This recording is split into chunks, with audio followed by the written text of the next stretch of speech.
देखो बर्तमान विधानसभा आलोचना है आड़ू ये जो बढ़िया कथा दर बढ़ीगला सब कर मोर जो प्रश्न उत्तर थे मुझे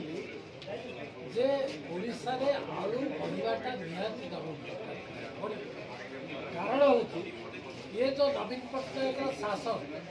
24 वर्ष शासन कले नवीन पट्टनायक चाषी का आलू तो उत्पादन कर कृषक आ चाषी ना ओडिशा रे चाषी किए अच्छा सबू तो पढ़ेले सूरत मुंबई चेन्नई खटिया को पढ़ेले रोजगार पंथा ये नवीन पट्टनायक देले ये ओडिशा को ध्वंस कर गोटे कोल्ड स्टोरेज ओडिशा रे नहीं ताले आलू कौटे रखिए उत्पादन कर किए कृषक थे तो उत्पादन कर कृषक ना तेणु आज आम ओडार अवस्था बाकी जिन जो आप गाँदान खटा कथा ये गोटे सरकार दायित्व हूँ निज लोक को निज गाँव हो निज सहर में हो कि निज राज्य में हो स्वावलम्बी करने नवीन पट्टनायक केवे भी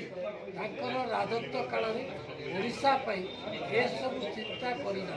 कारण ओडिशार पाणीपाग ओडिशार लोक ये से बढ़ी जाती ओडिशा कौन नवीन पट्टनायक जानते से बाहर बढ़ी बाहर चली से गोटे भाग्यवशत केमती आसिक 24 वर्ष राजत्व कले ओडाटा को रसातल को नहीं गला आज तार अवस्था आम समस्त बहुत आज दादान समस्या कहतु दरदाम समस्या कहतु आलूर समस्या कहतु ये सबूर उत्तर दायित्व आम नवीन पट्टनायक को दूँ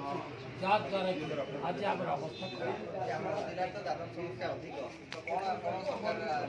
आज्ञा कि कले आमर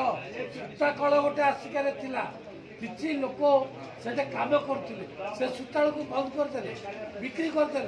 कौन कर शासन सरकार सबकि आज आलू कथा उठे 795 96 कोटी टका खर्च कर प्राय 800 कोटी टका कौन कले आज्ञा से पैसा आणिक मिशन निर्वाचन खर्च कर समस्ते जानते भावुँ चेष्टा करुँ हम सरकार में निष्पत्ति ना आरंभ निष्पत्ति ना आरंभ